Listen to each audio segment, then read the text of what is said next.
السلام عليكم ورحمة الله وبركاته. إن الحمد لله نحمده ونستعينه ونستغفره ونعوذ بالله من شرور أنفسنا ومن سيئات أعمالنا. من يهده أشهد أن لا إله إلا الله وحده لا شريك له وأشهد أن محمدا صلى الله عليه وسلم عبده ورسوله. يا أيها الذين آمنوا اتقوا الله حق تقاته ولا تموتن إلا وأنتم مسلمون.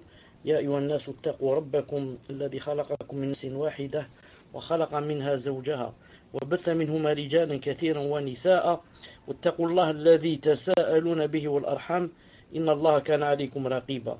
يا أيها الذين آمنوا اتقوا الله وقولوا قولا سديدا يصلح لكم أعمالكم ويغفر لكم ذنوبكم ومن يطع الله ورسوله فقد فاز فوزا عظيما.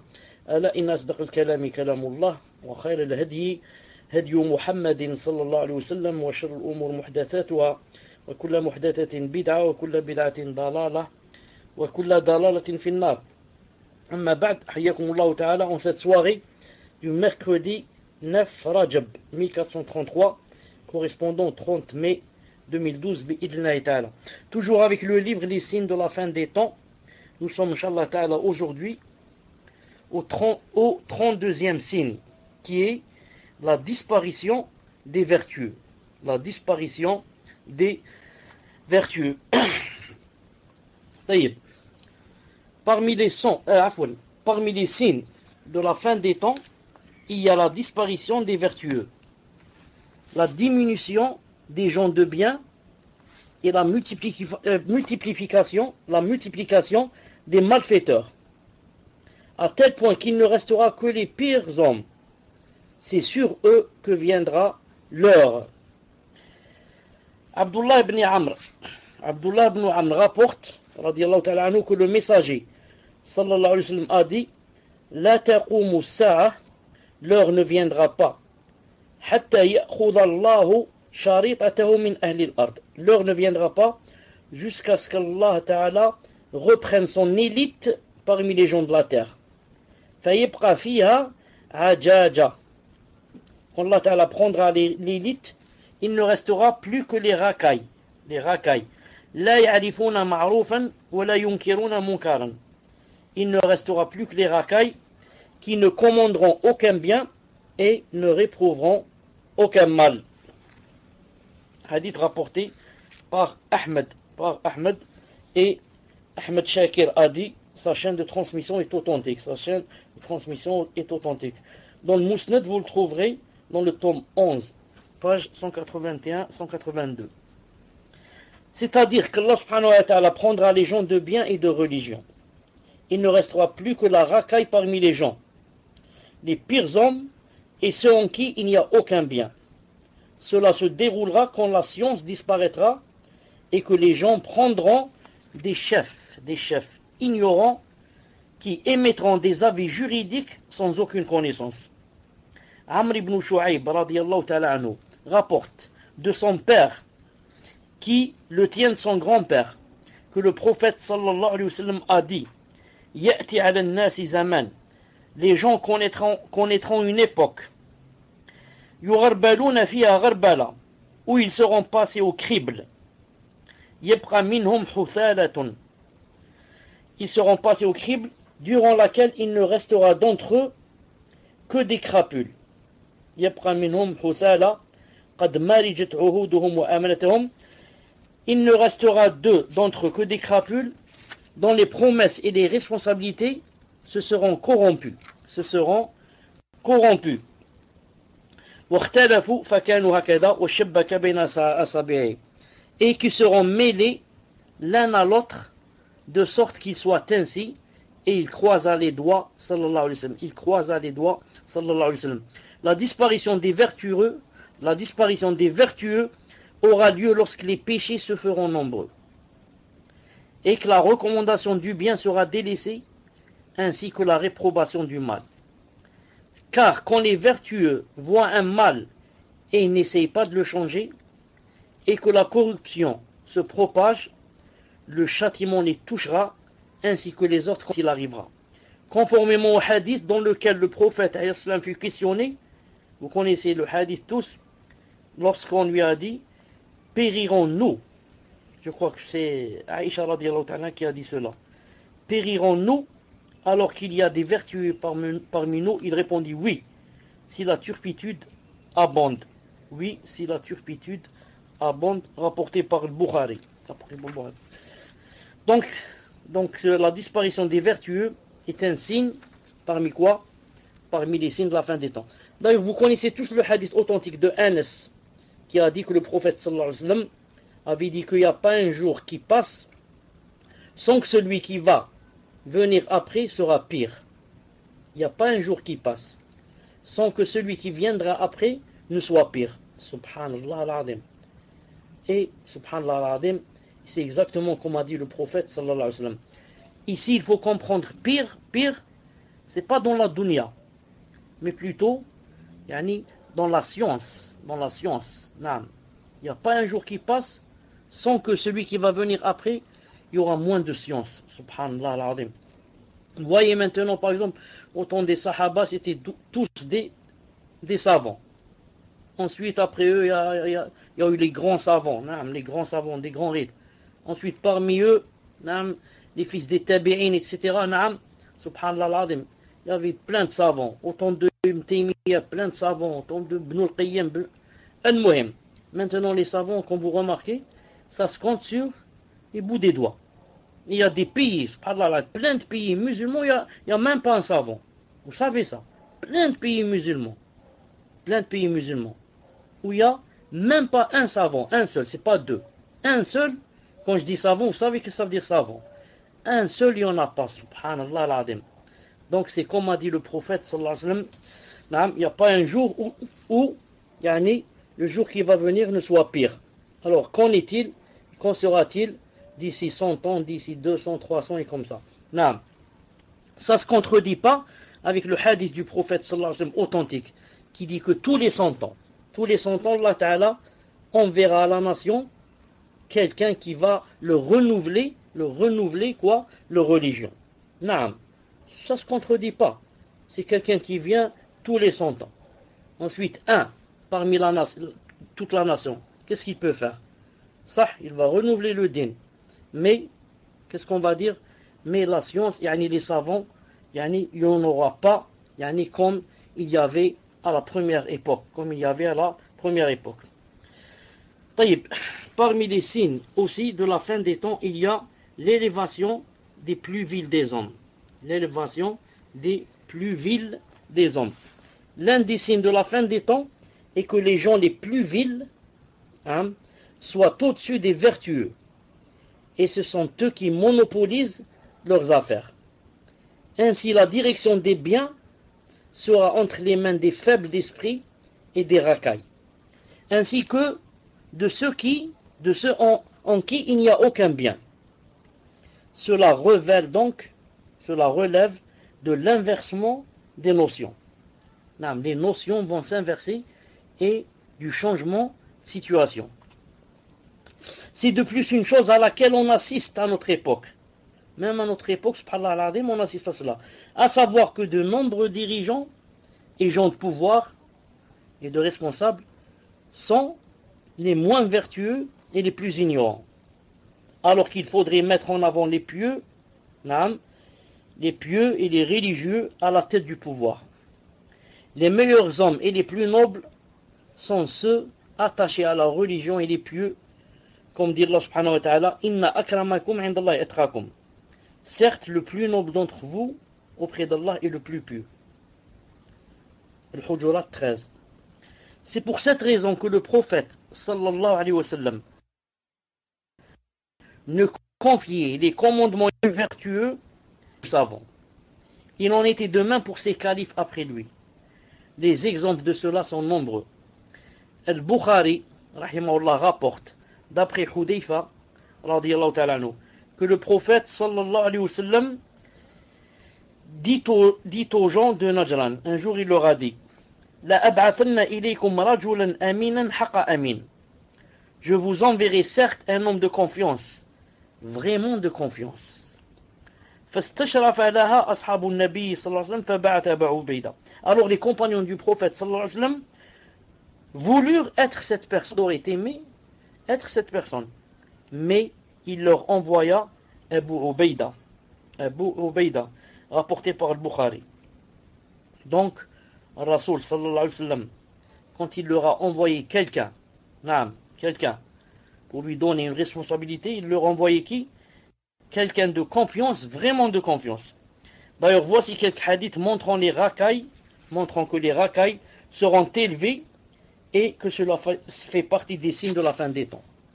L'imam Ahmed rapporte, d'après Abu Huraira, radiyallahu ta'ala anhu, que le prophète sallallahu alayhi wa sallam a dit, Sinuna khadda'a, les gens connaîtront certes des années insidieuses, yusaddaqu fiha al-kadhib, durant lesquelles on croira le menteur, wa yukallabu fiha as-sadiq, et on démentira celui qui est véridique, wa yu'tamanu fiha al-kha'in, on accordera la confiance au traître, wa yukhawwanu fiha al-amin, et on considérera comme traître le digne de confiance. وينطق فيها الرويبضة, et durant ces années, durant lesquelles parlera le vil, l'incapable. On demanda, et qui est l'incapable, qui est le vil? Il répondit, le faible d'esprit qui parle de ce qui concerne la masse.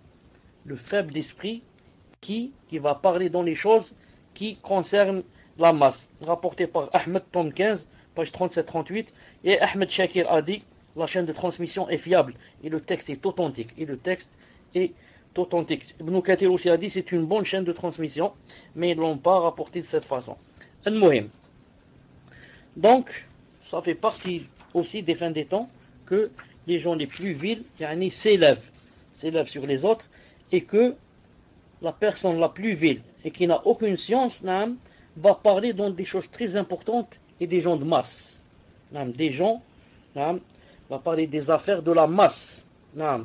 Et ce qui arrive maintenant, c'est qu'on voit quelqu'un, par exemple, un petit jeune qui n'a rien, qui vient juste de rentrer dans le dîn, s'impliquer, commence à parler, de donner des fatwas dans le djihad. Dans le djihad, que c'est le moment du djihad, et qu'il faut faire ceci, il faut faire cela, il faut... Subhanallah al-Azim.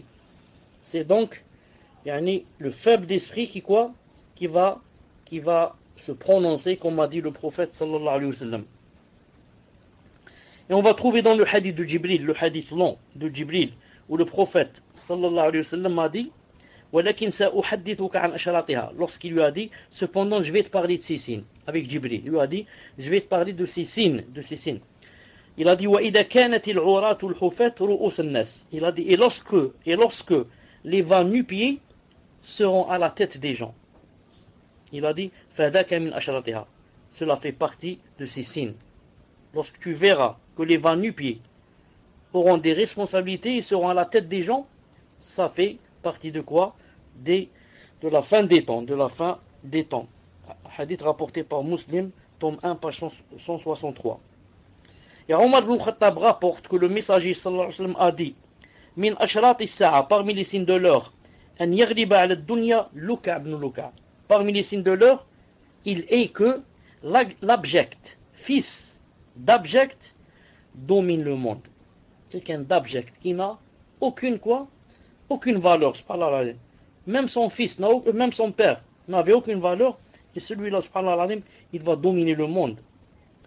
Le meilleur des gens ce jour-là sera un croyant entre deux nobles. Le meilleur des gens sera un croyant entre deux nobles.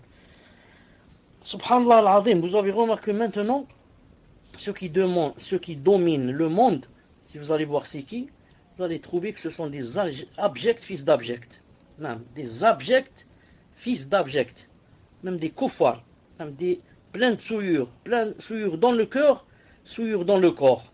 Non, qui n'ont aucune relation avec Allah subhanahu wa ta'ala. Subhanallah al-Azim, les plus vils, les plus ceci, les plus cela, ce sont eux qui commandent maintenant le monde. Subhanallah al-Azim. La hawla wa la quwwata illa billah al-ali al-Azim.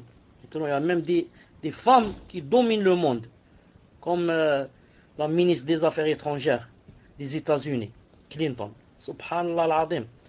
Tu bouges dans ton pays, un quart d'heure après, elle va te parler en direct de la Maison Blanche.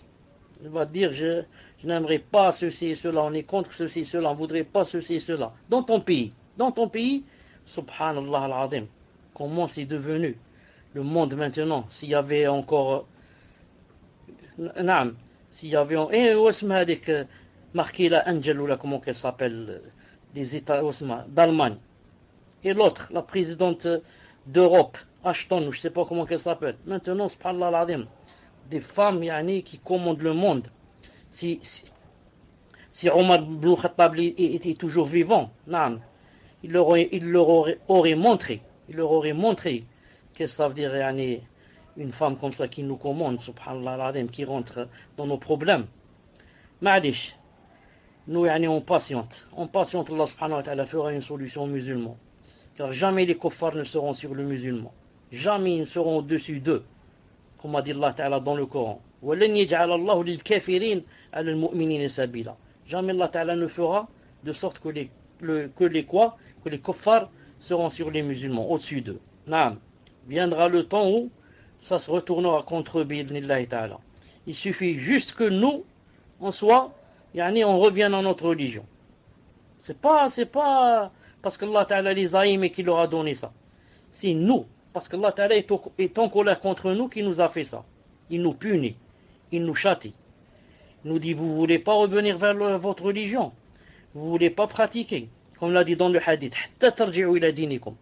il a dit, si vous ne revenez pas juste à votre religion, Allah Ta'ala va quoi? Il va vous avilir. Et vous resterez comme ça avili jusqu'à ce que vous reveniez vers votre religion. Donc Allah Ta'ala nous châtie maintenant en faisant de sorte que ceux-là et celles-là nous commandent. Jusqu'à ce que nous on revienne vers notre religion. Al-Muhim. Et le prophète sallallahu alayhi wa sallam a bien dit dans le hadith authentique, Ida usnida al-amru ila ghayri ahli fantadir sa'a. Si tu vois la responsabilité octroyée à ceux qui n'en sont pas dignes, alors attends-leur. Rapporté par le Bukhari. Lorsque la responsabilité sera octroyée à ceux qui n'en sont pas dignes et qui ne la méritent pas, alors attends-leur. Et Abu Hurayra radiyallahu ta'ala anhu rapporte, il dit, parmi les signes de l'heure, il est que les vermines s'élèvent au-dessus des nobles. Est-ce ainsi, ô Abdullah ibn Mas'ud, que tu l'as entendu de mon bien-aimé? Il répondit, oui, par le Seigneur de la Kaaba. Nous demandâmes, et qu'est-ce que les vermines? Et lui de dire, les hommes vils, les gens de famille confuses que l'on élève au-dessus des gens vertueux et les nobles. Afon, des gens vertueux. Et les nobles, ce sont les gens de bonne famille. L'imam Ahmed rapporte, d'après Abi Hurayra radiyallahu ta'ala anhu, que le messager sallallahu alayhi wa sallam a dit, La tadhabu dunya, hatta tasira li luka' ibn luka'. La terre ne disparaîtra pas, ou bien il n'y aura pas de fin du monde, jusqu'à ce qu'elle appartienne, c'est-à-dire la terre, le monde, à l'abject, fils d'abject. À l'abject, le vil, fils du vil. C'est-à-dire, jusqu'à ce que ses bienfaits, ses jouissances et la notabilité sur elle soient à lui. L'imam Ahmed rapporte dans une autre version, selon Hudayf ibn al-Yaman, que le prophète islam a dit, La taqumu sa'a, l'heure ne viendra pas. Hatta yakuna as'ad an-nas bid-dunya luka' ibn luka'. L'heure ne viendra pas jusqu'à ce que celui que le monde d'ici-bas rendra le plus heureux des gens, sera l'abject fils d'abject. L'heure ne viendra pas jusqu'à ce que celui que le monde d'ici-bas rendra le plus heureux des gens, soit l'abject fils d'abject. Voir le Mousnad de l'imam Ahmed, tome 5, page 389. Suyuti souligne son authenticité. Dans le Jami' al-Saghir, authentifié par Al-Albani, dans Sahih al-Jami', tome 6, page 177. Et Hudayfa radiyallahu ta'ala rapporte que le prophète a dit, concernant la disparition de la responsabilité, il a dit, Hatta yuqala lirrajul ma ajladah, ma adrafah, ma aqalah, wa ma fi qalbihi mithqalu habbatin min khardal min iman. Il a dit, c'est-à-dire l'heure ne viendra pas, etc., jusqu'à ce que l'on dise de l'homme, comme il est patient, comme il est distingué, comme il est sensé, alors qu'il n'y aura dans son cœur même par le poids d'un atome de moutarde de foie. Subhanallah al-Azim. Naam. Les gens font des éloges à des gens en regardant seulement quoi? Le côté, yani, dunya. Naam. Oui, il est censé, il est ceci, alors qu'il n'a rien de cela. Naam. Les gens maintenant, subhanallah al-Azim, ils font ça par hypocrisie. Naam. Autrefois, on disait d'une personne comme ça, quand elle était, mashallah, elle avait le din, les principes. Maintenant, non. D'un soulard, d'un drogué, on dit comme ça. Comme il est, mashallah, celui-là. Cela est d'actualité aujourd'hui au sein des musulmans qui disent d'un autre, comme il est intelligent, comme est bon son comportement, il lui attribue les meilleures vertus, alors qu'il fait partie des gens les plus pervers. Et il fait partie de ceux qui ont le moins de religion et de responsabilité. Il pourrait même être un ennemi des musulmans et quelqu'un qui agit pour détruire l'islam. La hawla wa la quwwata illa billah. Il n'y a de force ni de puissance qu'Allah Azza wa Jal. Donc vous remarquez, il n'y a pas une chose que le prophète sallallahu alayhi wa sallam a prédite et qui n'a pas eu lieu, subhanallah al-azim, et qui n'a pas eu lieu. On demande à Allah subhanahu wa ta'ala de nous préserver. D'ailleurs, ensuite là j'ouvre une parenthèse pour dire que sache, Akhil Karim et Ukhtil Karima, sache que tout ce qui peut se passer dans ce monde, tout ce qu'a prédit le prophète, tout ce qu'il a dit, tout ce qui peut se passer, tout ce qui peut se passer comme mal, comme malheur, comme, jamais ne te fera de mal si tu tiens à ta religion. Alhamdulillah, une ni'ma d'Allah, une grande ni'ma. Tous les gens du monde, et les Américains, et les Russes, et les Japonais, et les Chinois, et les Allemands, vont se mettre d'accord pour te faire du mal, Wallah al-Ali al-Azim qu'ils ne pourront pas. Pourquoi? Si Allah Ta'ala veut te défendre, ils ne pourront jamais. Si Allah Ta'ala les laisse, ils pourront. Mais si Allah Ta'ala ne veut pas, ils ne pourront pas. Inna Allah yudafi'u an alladhina amanu. Allah subhanahu wa ta'ala dit dans le Coran qu'il quoi? Qu'il défendait. Il défendait les croyants, ceux qui remplissent les conditions. Donc nous, on n'a qu'un seul but. Comment adorer Allah subhanahu wa ta'ala et être sincère avec lui au maximum. Ensuite, on peut même défier les gens. On leur dit, si vous pouvez faire quelque chose, faites-la. Non. Comme l'un des messagers, l'un des prophètes a dit ça dans le Coran. Non, il a dit, il a dit, ensuite, regroupez-vous et rusez contre moi et n'attendez pas demain, faites-le maintenant si vous pouvez. Ça veut dire vous ne pouvez pas. Donc, tout ce qu'on raconte, ce qui se passe, etc., il ne faut pas avoir peur. Non, si tu tiens en ta religion, rien ne peut t'arriver, bi'idhnillah ta'ala. Non, aucune chose ne peut t'arriver qui n'a pas été inscrite dans la tablette préservée. Mais c'est plutôt ceux qui n'ont aucune relation avec Allah subhanahu wa ta'ala, ceux qui sont égarés, ceux qui ne savent pas où mettre le pied, ni pourquoi ils vivent, quel est leur but, pourquoi ils existent, quand ils meurent, où est-ce qu'ils vont aller, pourquoi la mort, pourquoi on vit après on meurt, pourquoi ils sont dans le grand égarement. Ce sont ceux-là qui seront vraiment touchés par ce qui arrive. Al-Muhim. Parmi les signes de la fin des temps, il y a aussi quoi? Il y a le fait d'adresser le salut seulement aux gens qu'on connaît. Parmi les signes de la fin des temps, il y a le fait d'adresser le salut seulement aux gens qu'on connaît. Parmi les signes de l'heure, qu'a prédit aussi le prophète sallallahu alayhi wa sallam, dont il nous a informé, c'est que la personne n'adresse le salut qu'à la personne qu'elle connaît. Ibn Mas'ud radiyallahu ta'ala nous rapporte que le messager sallallahu alayhi wa sallam a dit: Inna min ashrati as-sa'a, parmi les signes de l'heure, an yusallima ar-rajulu ala ar-rajul la yusallimu alayhi illa lil ma'rifa. Parmi les signes de l'heure, il est que l'homme et la femme aussi bien sûr, on salue un autre, ne le saluons que parce qu'il le connaît. Voir Al-Musnid, tome 5, page 236, Ahmed Shakir a dit, la chaîne de transmission est authentique. Il est authentifié aussi par Sheikh Al-Albani rahimahullah. Parmi les signes de l'heure, il est que l'homme et la femme aussi ne saluent un autre ou une autre que parce qu'il la connaît ou parce qu'elle la connaît. Dans une autre version, d'après l'imam Ahmed authentique, que le prophète sallallahu alayhi wa sallam a dit Inna bayna yaday sa'a taslim al-khassa. Avant la venue de l'heure, il est que le salut ne soit adressé qu'à ceux que l'on connaît. Qu'à ceux que l'on connaît. Rapporté par Ahmed, tome 5, page 333, Al-Albani a dit sa chaîne de transmission est authentique. Voir Silsila Sahiha, tome 2, page 251. Donc, avant la venue de l'heure, il est que le salut soit adressé seulement à ceux qu'on connaît.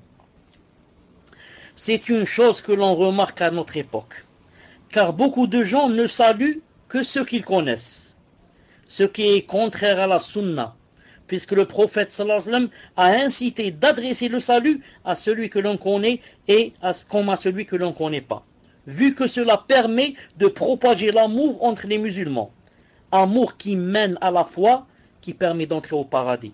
Abu Hurayra rapporte que le prophète sallallahu alayhi wa sallam a dit La tadkhulul jannah hatta tu'minu. Vous n'entrerez pas au paradis jusqu'à ce que vous soyez croyants. Wa la tu'minu hatta tahabbu. Et vous ne serez pas croyants jusqu'à ce que vous vous aimiez. Jusqu'à ce que vous vous aimiez. Naam. Awala dullukum ala shay'in idha fa'altumuhu tahabbtum afshu salam bainakum. Ne vous indiquerai-je point. Est-ce que vous voulez que je vous indique une chose qui, si vous la mettiez en pratique, vous vous aimerez? Réponse, propagez le salut entre vous. Rapporté par Muslim, tome 2, page 35. Donc, comme vous l'avez remarqué, ce signe existe déjà de nos jours. Beaucoup de gens ne passent le salam qu'à ceux qu'ils connaissent. Quand ils rencontrent dans la rue quelqu'un qu'ils ne connaît pas, il lui dit pas salam alaikum. Mais s'il le connaît, c'est un voisin, c'est un ami de la mosquée ou du travail, il lui dit salam alaikum. Donc ça fait partie de quoi? Des signes de la fin des temps.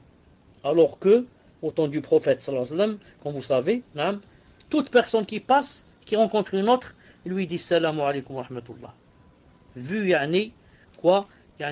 les récompenses que ça a et comment ça permet, subhanallah al-azim, de propager l'amour entre les gens, et c'est même un signe qui nous fait rentrer au paradis bi'idhnillahi subhanahu wa ta'ala. Donc maintenant, comme vous avez remarqué, on adresse le salut que seulement aux gens qu'on connaît. Taïb. Parmi les signes aussi de la fin des temps, la recherche de la science auprès des plus petits. La recherche de la science auprès des plus petits.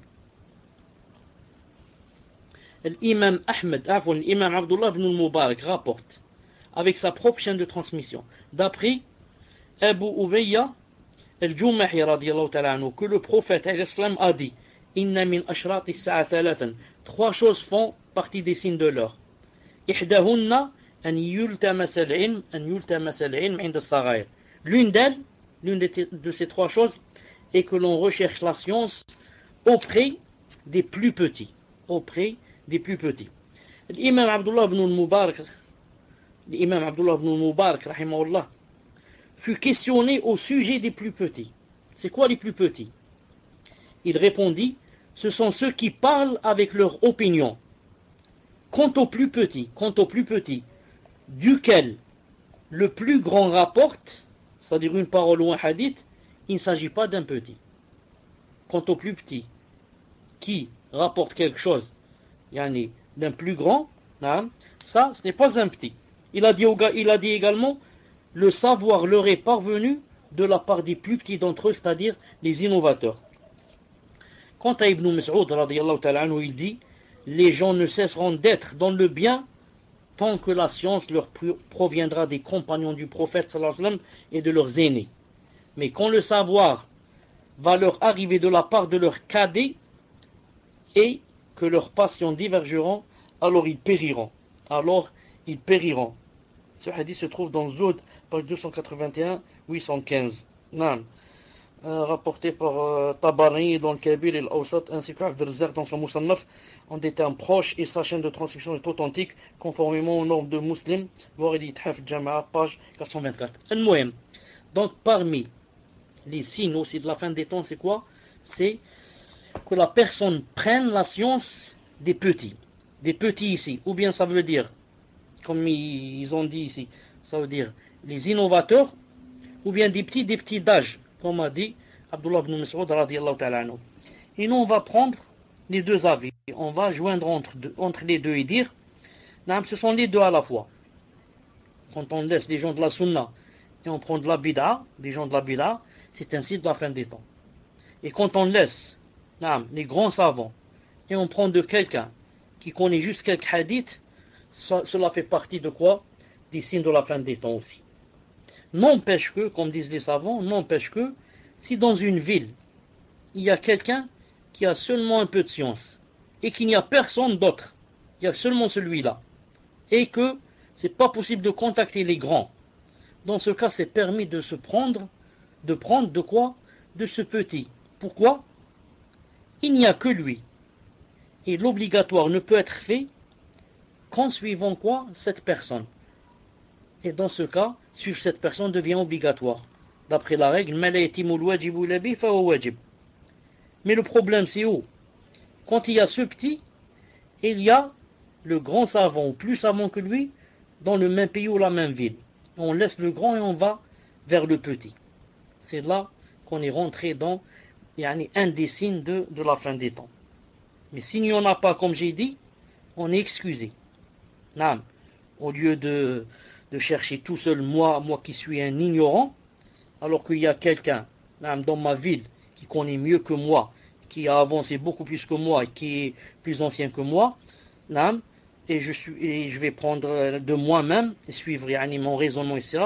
Tout ça, ça se fait pas. Je dois prendre de cette personne. Mais si maintenant apparaît une autre personne qui a plus de science que lui, ou alors un savant, ça devient, ce n'est plus permis de prendre de ce petit.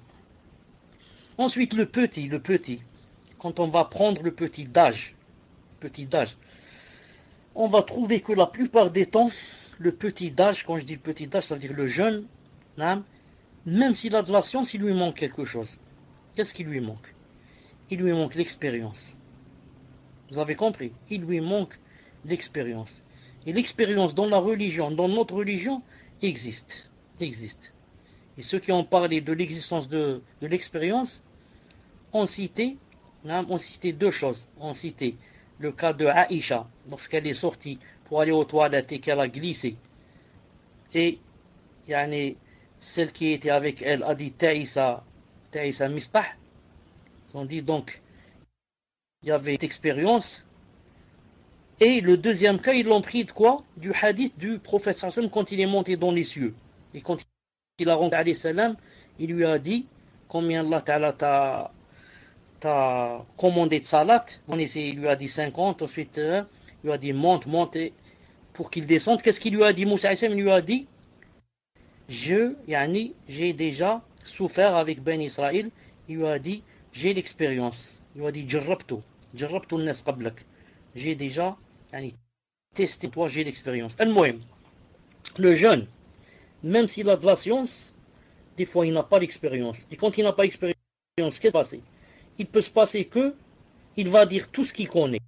Il croit que, puisque Allah Ta'ala m'a appris ces choses, et que c'est interdit qu'on nous pose des questions pour qu'on ne réponde pas, donc il va dire tout ce qu'il a appris, dans n'importe quelle circonstance, avec n'importe quelle personne, et pas là où il ne fallait pas dire cette chose, il n'a pas d'expérience, il est jeune.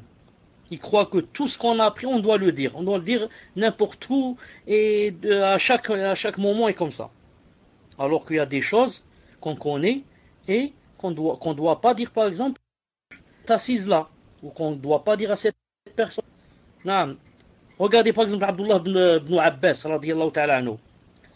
Une personne est venue lui dire, est-ce que celui qui tue un croyant, il a tauba, il peut se repentir? Il lui a dit non, celui qui tue quelqu'un, un croyant, volontairement, il n'a pas de tauba. Quand il est parti, une autre personne est venue. Elle lui a dit, est-ce que le croyant qui tue un croyant volontairement, il a une tauba? Il lui a dit, qui peut fermer les portes d'Allah subhanahu wa ta'ala? Les gens lui ont demandé deux mêmes questions avec deux réponses différentes. Il a dit Naam. Le premier, j'ai vu en lui que c'était quelqu'un comme un criminel. Naam. C'est qu'il venait de se bagarrer, il voulait une fatwa s'il pouvait tuer. Je lui ai dit non. Celui qui tue n'aura jamais de tauba. Et le deuxième, c'est quelqu'un, subhanallah, qui a regretté, j'ai senti en lui qu'il voulait faire tauba. Comment je vais lui fermer la porte? Al-Muhim. On revient pour dire que celui qui est jeune, naam, en général, n'a pas d'expérience. C'est pour cela que, de préférence, naam, celui qui est jeune de préférence, on ne lui donne pas quoi? On ne lui donne pas le fait de diriger les gens. De diriger les gens. Il peut les induire en erreur avec quoi? Avec la chaleur qu'il a dans le cœur, le dynamisme qu'il a dans le cœur, l'or qu'il a dans le cœur, et quoi? Il peut les induire dans un grand problème ou bien dans une fitna, alors que pour lui, il va dire, moi, j'ai dit un hadith authentique, c'est tout ce que j'ai dit. Moi, j'ai dit ce qu'ont dit les savants. Vous comprenez? C'est le manque d'expérience, bi'idnillahi ta'ala. Al-Muhim. On va terminer avec le dernier signe, Inch'Allah ta'ala, pour aujourd'hui. C'est le signe numéro 36. C'est-à-dire l'apparition des femmes vêtues mais nues. L'apparition des femmes vêtues mais nues. L'un des signes de la fin des temps est que les femmes s'éloignent des comportements islamiques en portant des vêtements qui ne cachent pas leur nudité, et en montrant leur beauté et leurs cheveux, ainsi que tout ce qui doit être couvert de leur corps. Abdullah ibn Amr radiyallahu ta'ala nous rapporte que le prophète sallallahu alayhi wa sallam a dit: Sayakunu fi akhiri ummati, il y aura à la fin de ma communauté, rijalun yarkabuna ala as-suruj ka ashbahi ar-rihal, il y aura des hommes qui monteront sur des selles comparables à des baldaquins. Yanziluna ala abwab al-masajid, ils descendront aux portes des mosquées, devant les portes des mosquées. Nisa'uhum kasiyatun ariyat, leurs femmes seront vêtues mais nues, Ala ru'usihim ka asminati al-bukhti al-ijaf, et sur leur tête de ces femmes se trouvera une chose semblable aux bosses des chameaux maigres à long cou. Il'anuhunna fa innahunna mal'unat, maudissez-les car elles sont maudites.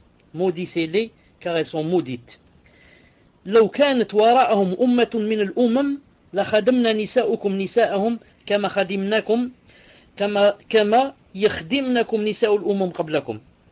Si après vous il y avait une communauté, vos femmes serviraient leurs femmes de la même manière que les femmes des communautés avant vous vous ont servi.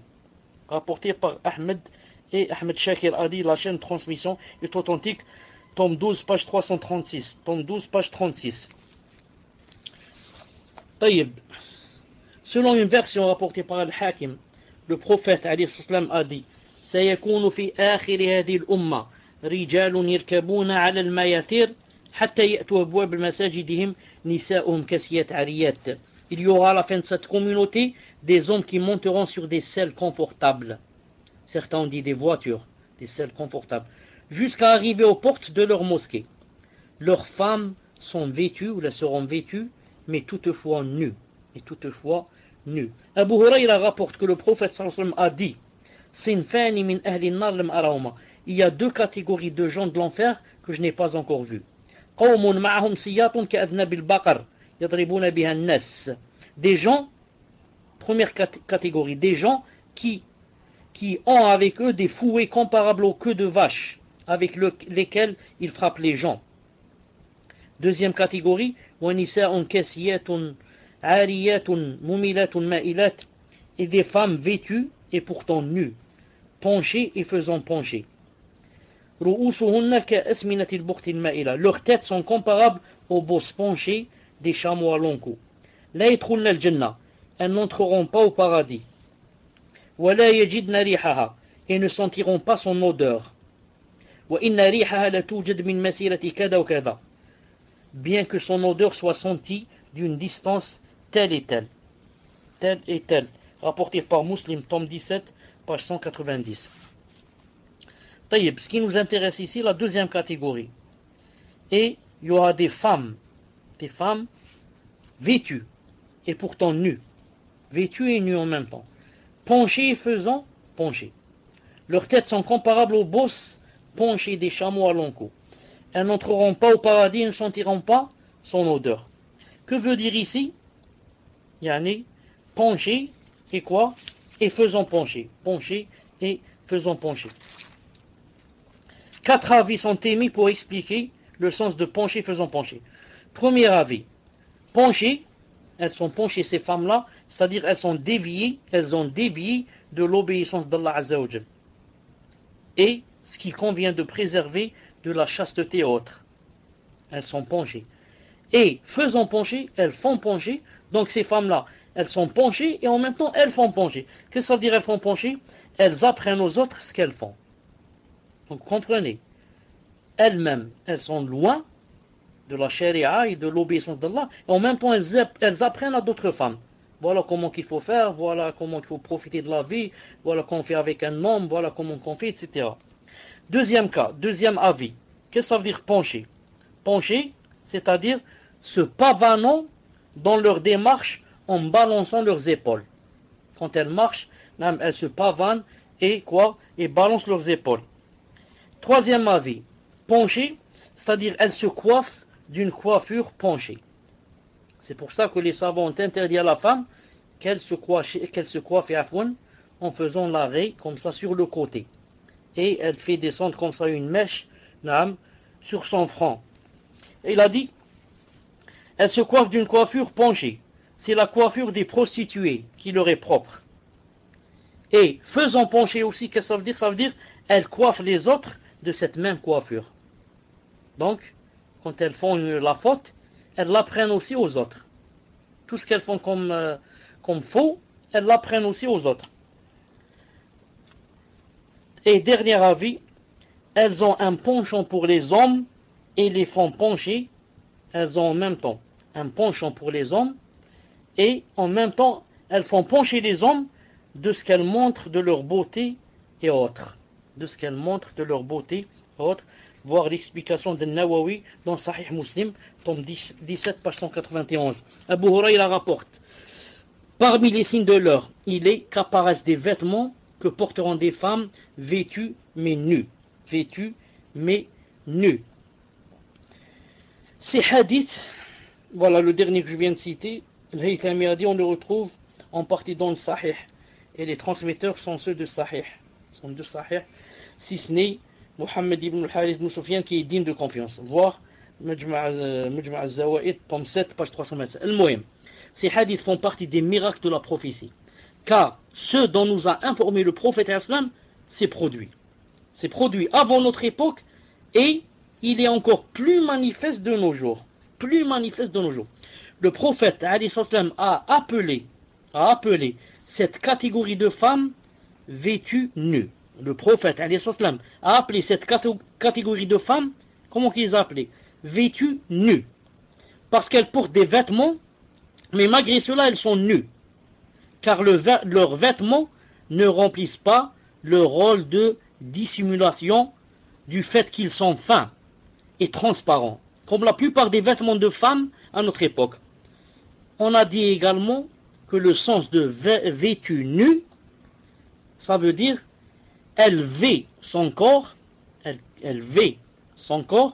mais serre son foulard et porte des vêtements serrés afin de faire paraître les formes de son corps et de mettre en valeur sa poitrine et ses fesses, ou bien elle montre une partie de son corps. Elle sera alors châtiée pour cela dans l'au-delà. Le prophète a décrit ces femmes en disant vêtues nues, mais aussi penchées et faisant pencher. Leurs têtes sont comparables aux bosses penchées de chameaux, des chameaux à long cou. C'est une information au sujet d'une chose que l'on constate à cette époque. C'est comme s'il voyait notre époque et nous la décrivait. En effet, de nos jours, il y a des endroits connus sous le nom de salons de coiffure, où les femmes peuvent arranger leurs cheveux, les rendre beaux et leur donner toutes sortes de formes. Ces lieux sont généralement tenus par des hommes qui coiffent des femmes, des hommes qui touchent des salaires exorbitants. Subhanallah al-Azim. Et ces hommes, subhanallah al-Azim, la plupart, ce sont des efféminés. Non, ce sont des hommes qui sont des femmes. Mais seulement, je ne sais pas qu'est-ce qui lui reste, peut-être le nom. Peut-être même le nom, ils l'ont changé. La plupart sont des efféminés. D'ailleurs, ils sont tout le temps avec les femmes, du matin au soir. Mais cela ne se limite pas uniquement à cela. Beaucoup de femmes ne se contentent pas des cheveux naturels que Allah Ta'ala leur a donnés. Mais elles achètent ainsi des cheveux artificiels qu'elles rajoutent aux leurs pour qu'elles paraissent, ou pour que les cheveux paraissent plus doux, plus brillants et plus beaux. Tout cela afin d'attirer les hommes. Allah subhanahu wa ta'ala al-afiya, puisse Allah azza wa jalla, le Tout-Puissant, nous préserver. Voilà, Inch'Allah ta'ala, on va arrêter ici. Si vous avez, Inch'Allah, quelques questions, on peut commencer dès maintenant, Inch'Allah ta'ala, tant qu'il n'a pas encore appelé au adhan. Subhanakallahumma bihamdik, ashhadu an la ilaha illa ant, astaghfiruka wa atubu ilayk. Je vous donne, Inch'Allah ta'ala, quelques minutes si c'est possible. Tfaddal. Assalamu alaikum wa rahmatullahi wa barakatuh. Alhamdulillah. Donc en attendant les questions en rapport avec le cours, donc comme d'habitude lorsque vous posez vos questions, mettez le titre de la question, c'est-à-dire dans le sujet vous mettez si la question est en rapport avec le cours. Donc en attendant les questions, cher, je vous pose une question d'ordre général. Salam alaikum cher, qu'Allah vous préserve, je viens d'avoir 24 ans et marié à une femme. Je vais étudier à Médine, mais l'âge limite est de 25 ans et je n'ai presque pas de moyens ni de diplôme. Pensez-vous que je pourrais y arriver en un an à rassembler toutes les conditions et quels conseils pourriez-vous me donner? Barakallahu fikum. Tfadal cher.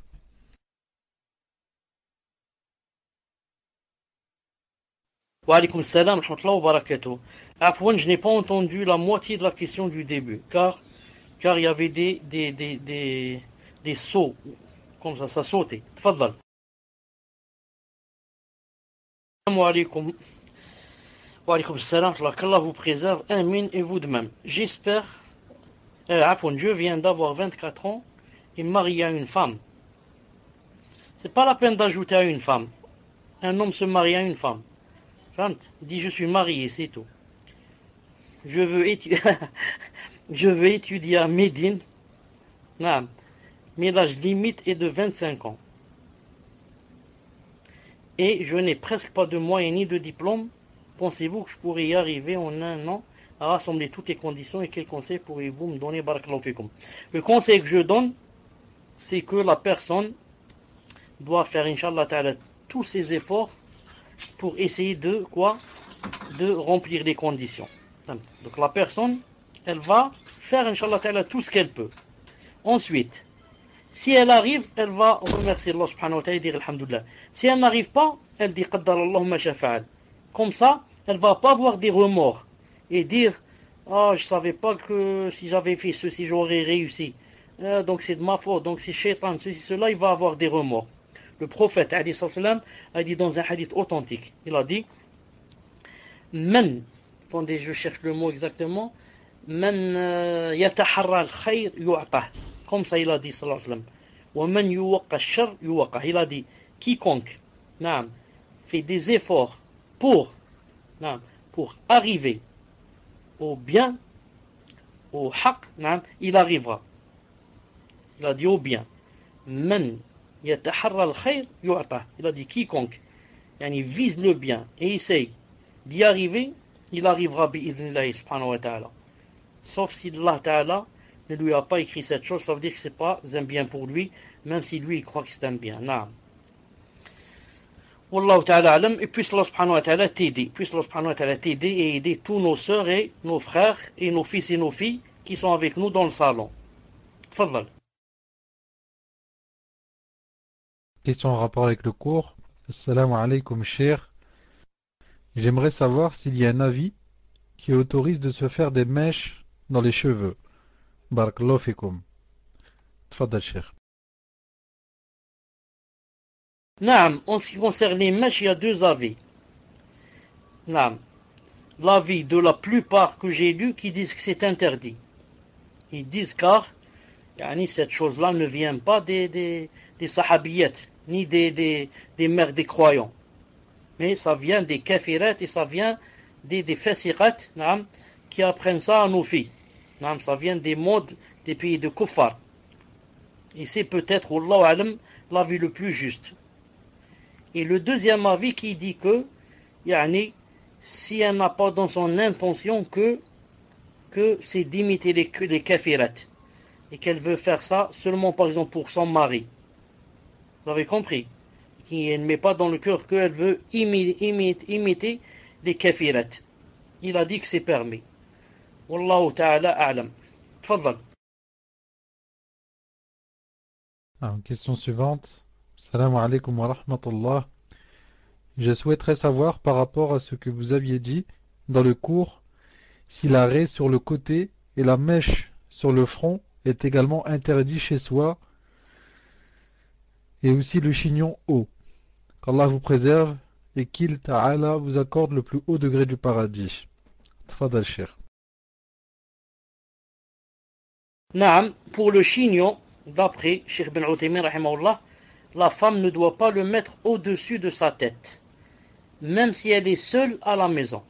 Elle ne va pas dire je suis seule à la maison, il n'y a personne qui me voit, donc c'est permis. On dit c'est une chose entre toi et Allah Ta'ala. C'est comme si la femme qui est tout seule dans la maison, elle va dire je vais porter un pantalon, je vais porter un jean serré, je suis toute seule. On lui dit mais le jean serré ne le porte que l'homme, le pantalon. Et Allah Ta'ala est en train de te voir. Alors on va aussi peut-être inverser les choses. On va dire un homme qui est tout seul dans la maison, il va mettre une jupe. Comprenez? Il va dire je suis tout seul, je vais mettre une jupe. On lui dit non, c'est interdit, tu te fais ressembler aux femmes. Et toi, la femme, tu te fais ressembler à l'homme. Al-Muhim. Cheikh Ben Uthaymin rahimahullah dit le chignon est permis s'il se met derrière et il repose sur la nuque. Il a dit s'il est au-dessus de la tête, c'est pas permis. Quant à la raie, c'est pas permis qu'elle soit de côté, comme font certaines perverses, de côté, comme ça à droite ou à gauche. Mais c'est permis que ça soit au milieu. Et comment qu'elle a dit, pour la mèche, elle ne doit pas la mettre aussi de côté. Il y en a celles qui mettent une mèche qui descend comme ça, juste d'un côté. Par exemple, elle cache presque l'œil droit. L'autre, ou alors elle le met du côté gauche. Elle cache presque les sourcils gauche. Vous comprenez? Il y en a ça. Ça aussi c'est haram. Ça rentre dans le hadith pencher et elle fait pencher. Surtout si elle va faire apprendre ça aux autres, c'est plus grave. Si elle le fait seulement, elle rentre dans le hadith pencher. Si elle l'apprend aux gens, elle rentre dans le hadith, elle fait pencher. Naam. Tfaddal inshallah ta'ala. Et ensuite, nous, je vois pas pourquoi nos femmes, subhanallah al-azim, pourquoi elles n'ont pas de comment on dit ça, c'est pas responsabilité. Elles n'ont pas de personnalité. Non. Pourquoi j'imite seulement les kafirat? Non. Pourquoi je n'ai pas de ma propre personnalité, ma propre? Non. Vous voyez maintenant, par exemple les jeunes, on voit ici ça chez nous, ils imitent les kuffars dans la façon de se coiffer. Ils font monter leurs cheveux comme ça, comme des hérissons. Vous connaissez l'hérisson? Subhanallah, ils font monter leurs cheveux comme ça, comme ils appellent ça, des pics, comme des clous, comme ça, qui montent. Et ils se croient qu'ils sont, mashallah, et qu'ils sont les plus beaux, parce qu'ils suivent la mode. Les autres, a'oudou billah, ils rasent une partie de la tête, et ils laissent une partie. Exactement ce qu'a interdit le prophète, sallallahu alayhi wa sallam. Ensuite, quand tu rases une partie, et tu laisses une partie, tu as fait trois choses. Tu as fait trois transgressions. La première, tu as désobéi au prophète sallallahu alayhi wa sallam, qui a dit il ne faut pas raser une partie, laisser une partie. La deuxième, tu as imité le kuffar. Tu n'as pas fait ça parce que le prophète l'a fait ou bien les compagnons l'ont fait. Tu as fait ça parce que tu as vu les kuffars faire cela. Et le hadith dit quiconque se fait ressembler à un peuple, il est des leurs. Et la troisième chose que tu as faite, quoi? La troisième chose, troisième péché que tu as fait, disons péché, disons transgression que tu as faite, c'est quoi? Subhanallah al-Azim, tu as été injuste avec ta tête. Tu as enlevé une partie et tu as laissé l'autre. Même avec ta tête, tu as été injuste. Tu as fait du dhulm, tu as fait de l'injustice à ta tête. C'est pourquoi il est interdit en islam, interdit, disons, décommandé, de mettre par exemple une seule paire de chaussures. On marche avec, j'ai dit une paire, une seule sandale par exemple au lieu de deux. C'est interdit, vous savez ça. Il a dit c'est Shaitan qui marche comme ça, et en même temps, tu as été injuste avec tes pieds. Tu as fait de l'injustice à tes pieds. Un pied, tu l'as couvert et l'autre tu l'as laissé comme ça nu. Tu as été injuste. C'est pour ça qu'en islam, par exemple, c'est interdit de rester entre le soleil et l'ombre. Tu restes, il y a le soleil qui touche par exemple tes jambes et tout le corps, l'autre corps qui est sans soleil. Ou bien le soleil qui touche ton dos et qui ne touche pas ta poitrine et comme ça. C'est interdit. Pourquoi? Il a dit c'est Majlis Shaitan. C'est l'assise du Shaitan. Et en même temps, tu as été injuste avec ton corps. Une partie, tu lui as donné du soleil, l'autre, tu ne lui as pas donné. Subhanallah al-Azim. Regardez comment qu'est la justice en islam et l'équité. Comment Allah Ta'ala veut qu'on soit les plus justes, même avec nous, avec notre corps. Donc voilà, Inch'Allah, j'ai dit maintenant que les jeunes, subhanallah al-Azim, fais tout ce que tu veux pour les convaincre, tu n'arriveras pas. Que pour leur dire qu'ils sont dans la faute et qu'il faut avoir une personnalité. Il faut que tu sois toi-même. Ce n'est pas, je ne veux pas être la photocopie d'un autre. Je ne veux pas être la photocopie de, je ne sais pas qui, Michael Jackson ou bien Messi ou je ne sais pas qui. Je ne veux pas être sa photocopie. Je veux être moi. Moi avec mon nom et mon prénom. Je ne veux pas être un autre. Comprenez? Tfaddal, Inch'Allah. Question suivante. Salam alaikum wa rahmatullahi wa barakatuh, cher. Quand vous parlez de la coupe penchée, cela veut-il dire que si l'on se coiffe comme cela, c'est très grave? Tfadda, cher. Apparemment, ce qui inquiète, c'est uniquement les coupes de cheveux, cher. Tfadda. Ça veut dire tout simplement qu'on a fait un péché. Tout simplement qu'Allah subhanahu wa ta'ala est en colère. Donc maintenant, si Allah ta'ala est en colère contre toi, donc, je ne vois pas comment une personne qui a de la foi pourrait avoir un cœur apaisé. Comprenez? Quand je sais moi que mon père contre moi, déjà, je n'ai plus envie de manger ni de dormir. La même chose pour ma mère, qui ne me parle pas peut-être est en colère contre moi. Qu'en est-il qui est contre moi, façon de me coiffer, ou alors cette façon de m'habiller. Donc si quelqu'un est sincère avec Allah subhanahu wa ta'ala, la moindre des choses, il va sentir des remords dans son cœur. Vous avez compris? Et par conséquent, il va délaisser cette chose pour Allah subhanahu wa ta'ala, le Tout-Puissant, qui lui a dit ne fais pas cette chose. Ne fais pas cette chose. Et si tu délaisses cette chose pour moi, je t'en donnerai mieux dans cette vie et dans l'au-delà bi'idhnillahi ta'ala. Et c'est aussi une épreuve et c'est un signe que vraiment tu es sincère avec moi. Tu peux délaisser des choses que tu aimes à cause de moi. Voilà un signe de la sincérité. Tfadlal. Salam alaikum, cheikh. Wa alaikum salam, rahmatullah. On a dit qu'une femme ne doit pas attendre plus de 15 jours de règles avant de faire le ghusl. Mais quand par exemple ces règles passent par une étape très longue, le premier jour, elle a vu une trace microscopique à 19h30. Vraiment presque rien. Après, elle doit attendre 2 jours pour que le sang vienne. Doit-elle quand même compter ce jour dans les 15 jours alors qu'il y avait un truc microscopique et après plus rien? Car elle a le fil blanc à la fin, mais il tarde beaucoup à venir. C'est 3 ou 4 jours de sang durant 15 ou 17 et le reste c'est du marron, rosé, jaunâtre ou rien.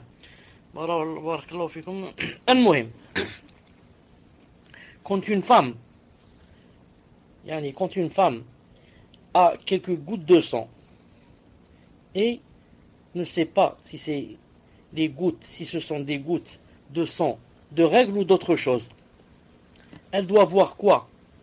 La première chose sur laquelle elle doit se baser, c'est de dire, cette goutte, est-ce qu'elle est venue pendant ma période, la période où d'habitude j'ai les règles, ou avant ma période? Vous avez compris? Si c'est avant la période, elle ne doit pas lui donner d'importance. Si quoi? Si cette goutte va venir un jour, ensuite elle va disparaître. Mais si c'est pendant sa période de règles, elle doit par contre dire que c'est le début des règles, même si c'est juste une petite goutte. Pourquoi? Car c'est venu pendant la période des règles. Et même si après il n'y a plus rien, c'est-à-dire il y a une goutte ou quelques gouttes, ensuite ça s'arrête, elle doit compter les jours où elle s'est arrêtée, où il n'y a eu plus rien, elle doit compter ces jours-là comme des jours de règles. Pourquoi? Car il y a eu déjà le début, il y a eu la goutte ou les deux gouttes qu'elle a reconnues. Ça c'est à condition que ça vienne pendant les jours de ces règles. Mais si par contre ça ne vient pas pendant les jours de ces règles, et ensuite que ça disparaît, elle ne doit pas donner à ça de l'importance, car ce n'est pas venu pendant la période de ces règles. Mais si par contre, ça ne vient pas pendant les règles, pendant les jours de ces règles, mais ça vient hors règles, c'est-à-dire avant, mais qu'elle reconnaît que ce sont des gouttes de règles, et que ça ne s'arrête pas, deux gouttes, ensuite, elle doit considérer ça comme des règles. Car les règles se dérèglent. C'est pas obligé que ça vienne toujours en même temps. Al-Muhim. Maintenant, quand c'est venu, ça a commencé à venir et que ça s'arrête, ça doit compter comme des jours de règles. Elle dit, il y a juste 3 ou 4 jours de sang, il dit en 15 jours, ça va mettre. Non, il y a seulement 3 ou 4 jours, ensuite ça s'arrête. Si ça s'arrête, elle doit compter la période où il n'y a plus rien, elle doit compter ça comme période de règles. Car ces règles, par exemple, c'est une semaine, c'est pas 4 jours. Donc, quand il n'y a plus rien, elle doit compter ça pendant des règles jusqu'à ce que elle termine sa période, c'est-à-dire elle voit le fil blanc. Maintenant, si ça tarde à voir le fil blanc, elle doit patienter. Comme disait Aïcha, radiyallahu ta'ala anha, elle disait, quand on lui envoyait du coton trempé dans les parties intimes, elle disait, elles ne doivent pas se précipiter jusqu'à ce qu'elle voit le fil blanc. À condition tout ça, qu'elle ne dépasse pas 15 jours. Jamais une femme ne doit dépasser 15 jours dans les menstrues et 40 jours dans les lochis. Sauf si on prend du deuxième avis qui dit pendant les lochis 60 jours, comme a dit Ibn Taymiyyah, et l'a accepté, Cheikh Ibn Taymiyyah l'a pris comme avis. Sinon, la vue le plus courant des salafs, c'est 40 jours pour les lochis. Al-Muhim. Voilà, Inch'Allah Ta'ala, pour la réponse. De toute façon, quand une femme délaisse une chose, ne la fait pas de peur de prier avec le sang par exemple, ou bien elle est embêtée, elle ne sait pas si c'est ceci, si c'est cela, et qu'elle fait des efforts comme ça et elle prend un avis. Pour tout cela, elle est quoi? Pour tout cela, masha'Allah, elle est rétribuée en bien. Pour tout cela, elle a des récompenses. Car le hadith a dit quoi? Juste l'épine qui te pique, et te donne des soucis, tu es quoi? Tu as, Inch'Allah, des récompenses pour cela. Qu'en est-il, toi? Tu es préoccupé par le din. Est-ce que je prie? Est-ce que je prie pas? Est-ce que ceci, est-ce cela? Est-ce le shaitan? Attends, je vais ouvrir ce livre. Attends, ceci, attends, cela. Pour tout cela, tu as des récompenses, Inch'Allah Ta'ala. Tfadal pour la prochaine question. Est-ce qu'il y a du son, cher? Est-ce que c'est bon, Inch'Allah? Alhamdulillah. Assalamu alaikum wa rahmatullahi wa barakatuh. Hafizakumullah. Abu Abdillah. Peut-on profiter des livres et des audios du Cheikh Abu Bakr al-Jazairi? Aussi, Cheikh, je pense qu'il serait vraiment très profitable de faire un sharh de l'Aqid al-Tahawiyya, puisqu'il n'en existe actuellement aucun en langue française, ou bien le Mukhtasar de Kitab al-I'tisam. Wallahu a'lam, c'était juste une suggestion. Barakallahu fikum. Tfadal, Cheikh. Wa alaykoum salam wa rahmatullahi wa barakatuh. Donc c'est la première personne que j'entends qui me dit Abu Abdillah. Barakallahu fik de propager cette sunna donc. طيب. En ce qui concerne donc la question c'était quoi? Abu Bakr Jazairi, mais il y avait autre chose. Naam, en ce qui concerne le livre l'Aqidah Tahawiyya. Et pour les personnes qui font des suggestions de certains livres, je leur dis barakallahu fikum. Ça, vous avez raison. Moi aussi, j'ai dans l'intention de faire tous les livres. Cher, vous n'avez plus le micro. Assalamu alaikum wa rahmatullah. Est-ce que vous m'entendez? Alhamdulillah. Donc, vous l'avez remarqué, la connexion est très mauvaise. Donc, il se peut que je fasse un peu et que yani, vous m'entendiez pas une demi-heure. Qu'est-ce que je voulais dire? Est-ce que vous avez entendu la réponse sur Abu Bakr al-Jazairi? Hafidahullah, tfaddal. Non, cher, au niveau de la réponse, on n'a pas entendu. Vous étiez en train de répondre et vous étiez arrivé au moment où vous aviez dit, moi aussi, j'avais l'intention de faire les livres. Et là, ça a coupé, on n'a pas entendu la suite. Tfadal, cher. Donc, j'ai dit, Inch'Allah Ta'ala, que j'ai l'intention, quand on termine la fin des temps, ou les signes de la fin des temps, Inch'Allah Ta'ala, on commence un livre de Aqidah qui serait utile à tout le monde, bi'idhnillah subhanahu wa ta'ala. On revient sur Abu Bakr Jazairi hafidahullah. J'ai dit que Abu Bakr Jazairi hafidahullah, dans ces derniers temps, ces derniers moments, il a beaucoup changé, vers le bien, bi'idhnillah subhanahu wa ta'ala. Quant à ces livres, vous pouvez les lire, bi'idhnillah ta'ala, surtout, son livre Aysir Tafasir, son livre qu'il a écrit sur l'exégète du Coran. C'est un livre dont j'ai lu moi-même 2 ou 3. 2 c'est sûr, 3 je doute. 2 ou 3 Tazkiyat de Cheikh Ibn Uthaymin rahimahullah, où il a dit que c'est un livre qui est masha'Allah et que les talibou ilm pouvaient profiter de ce livre inshallah ta'ala.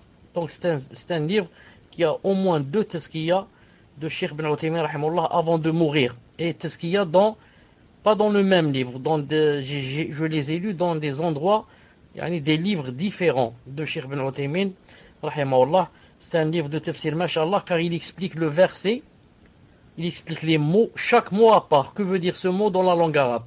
Ensuite, qu'a voulu dire Allah subhanahu wa ta'ala dans ce verset, en général, qu'a-t-il voulu dire, bi'idhnillah ta'ala, qui explique le Coran basé sur la compréhension des salafs.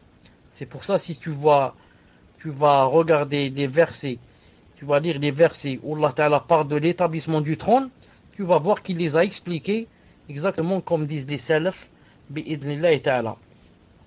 Donc je pense qu'en notre époque maintenant, en ces derniers temps, dans le tafsir simple, il n'y a pas un tafsir meilleur que son tafsir. Wallahu ta'ala a'lam. Tfaddal. Question suivante. Salam alaikum, cher. Un frère doit laver demain un bébé décédé à la naissance. Pouvez-vous faire un petit résumé sur le lavage mortuaire? Et y a-t-il des actes spéciaux à faire pour un bébé? Qu'Allah vous récompense, ainsi que les admins. Tfadal, cher. Naam, le lavage mortuaire, c'est connu. C'est connu que on fait exactement à la personne comme si on lui faisait le lavage de la janaba. Comme si on lui faisait le lavage de la janaba. Tout le monde sait comment qu'une personne fait le lavage de la janaba. Elle commence par le wudu et ensuite fait tout le corps et ensuite revient à ses pieds, bi'idhnillah ta'ala.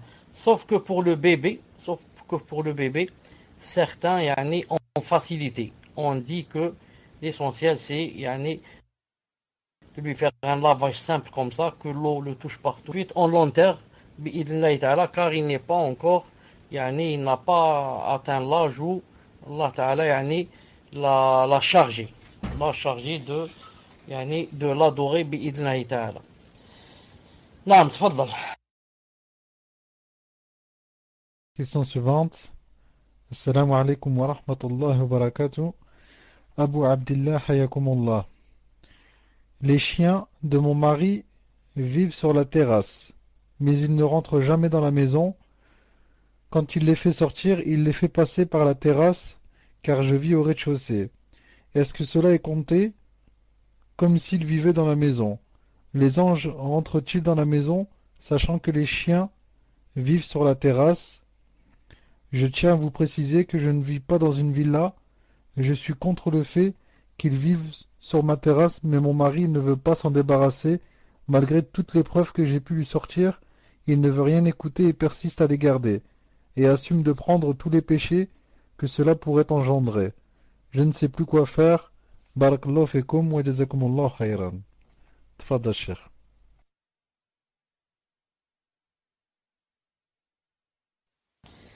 Non, même si j'ai pas entendu le début de la question, mais j'ai cru comprendre que ça parlait de chiens qu'il y avait sur la terrasse et que dont le mari ne veut s'en passer. Non, c'est-à-dire que c'est une femme qui se plaint de son mari qui élève des chiens sur la terrasse ou bien apprivoise des chiens et qu'elle elle est contre, etc. et n'a pas pu le convaincre. Est-ce que c'est ça la question, Muslim? Est-ce que c'est ça la question? Alhamdulillah. Je dis à cette femme et à cette sœur, pour lui apaiser son cœur, bi'idhnillahi ta'ala, que pour toi, toutes les adorations sont normales et acceptées et que, s'il y a des anges qui ne viennent pas, ils ne viendront pas à ton mari qui, lui, leur a interdit de venir, pas à toi. Ensuite, je dis une chose. Si le chien ou bien les chiens dont elle est en train de parler sont des chiens qu'il est permis de garder, comme par exemple un chien de chasse ou bien un chien berger et que vous avez un troupeau qui les garde, ou bien un chien de garde de maison. Vous habitez par exemple une villa et que vous avez peur qu'il y a des voyous, des voleurs, etc. Dans ce cas, il n'y a plus de problème dans la question. Mais si c'est le cas contraire et qu'il n'y a pas de raison que les chiens soient avec nous, car on ne remplit pas les conditions d'avoir des chiens, donc le tout, c'est le mari qui va l'endosser. Toi, tu es contre avec ton cœur, avec ta langue. Avec ta langue, tu lui as dit déjà plusieurs fois. Et avec ton cœur, Allah Ta'ala sait ce qu'il y a dans les cœurs. Donc, c'est le mari qui va tout endosser ici, par rapport à ses adorations, et dans l'au-delà, quand il va rencontrer Allah Subhanahu wa Ta'ala. Quant à toi, tu as fait ce qu'il fallait faire, bi'idhnillahi ta'ala, et tu n'as, Inch'Allah Ta'ala, rien d'autre à faire. Sauf que, de temps en temps, le rappeler toujours à ton mari. Mais ce n'est pas, par exemple, une cause pour divorcer de son mari ou bien pour aller chez ses parents. Naam. Tfadal. Question suivante. Assalamu alaikum. Qu'Allah Ta'ala vous préserve, cher. Je suis une sœur et je voudrais savoir si je pouvais aller au Maroc durant quelques semaines en avion, sachant que c'est mon père qui m'accompagne jusqu'à l'aéroport, mais à l'arrivée je vais chez ma tante qui vit toute seule car son mari est décédé, et c'est elle qui m'attendra à l'aéroport, sachant que mon père ne souhaite vraiment pas y aller, et cela depuis de nombreuses années. Et cela devient très pesant pour moi de rester qu'en France. Barakallahu fikum, Cheikh. Tfadal, Cheikh. Wa alaykum salam, rahmatullah wa barakatuh. À la réponse de cette question, je dirais, la plupart des savants interdisent ce qu'elle veut faire ici et disent que ça lui est pas permis. Reste quelques savants qui permettent cela, surtout si c'est, s'il y a un besoin, comme aller visiter sa mère qui est malade ou quelque chose comme ça. Et c'est dommage pour la sœur, car elle a posé la question à quelqu'un qui est d'avis que ce n'est pas permis. Donc pour moi, je dis, Inch'Allah Ta'ala, que pour moi ce n'est pas permis qu'elle aille et que ce n'est pas une obligation. Mais si elle a les moyens de demander à une autre personne, qu'elle le fasse, Inch'Allah Ta'ala, peut-être que la personne à laquelle elle va demander, peut-être qu'elle est de l'avis que c'est permis. Wallahu Ta'ala a'lam. Tfadal. Question suivante. Assalamu alaikum. qu'Allah vous préserve et vous récompense, cher. Nous sommes administrateurs d'un forum pour sœurs, administratrices, afin, d'un forum pour sœurs, et suite à plusieurs demandes de sœurs célibataires souhaitant se marier, nous voudrions votre avis, cher, concernant l'ouverture d'une rubrique prévue à cet effet. Cette rubrique qui serait privée, seules les sœurs souhaitant se marier ou connaissant un frère qui souhaite se marier pourraient y accéder. Elles auront accès à la lecture seulement, personne ne pourra poster sauf nous. Si quelqu'un a une annonce à mettre, alors elle devra nous contacter. Une fois que nous nous serons assurés de la conformité de celle-ci, nous la mettrons en ligne. L'annonce en question ne devra pas être trop détaillée, l'essentiel suffira, comme par exemple l'âge, l'origine, etc. Nous pourrons définir les critères plus tard. Nous ne préciserons pas de qui est l'annonce. Ainsi, une sœur intéressée nous le signale et nous la mettons en contact avec l'auteur de l'annonce en question. Ceci pour éviter le contact trop simple et multiple. Bien évidemment, dans le règlement, nous ne tolérerons aucun débordement et nous nous désolidarisons si l'une des sœurs emprunte une voie illicite par la suite. Nous mettons des rappels et je propose que cela soit le cas aussi dès que nous mettons des personnes en contact. Tfadal Cheikh. Mon avis, Allah subhanahu wa ta'ala a'lam, c'est seulement mon avis. Donc, vous pouvez prendre de cet avis ou ne pas le prendre. Mon avis, Allah ta'ala a'lam, c'est de ne pas ouvrir cette porte, comme le conseil des savants, car vous serez vite dépassé par les événements. Ensuite, vous allez mettre des gens en contact et, classe, vous avez perdu le fil, vous savez plus ce qui va se passer, ni s'ils vont se rencontrer en cachette, ni ceci, ni cela. Là, mais ils vont commencer à se contacter, à s'envoyer des photos, à ceci, à cela, et même peut-être à se rencontrer.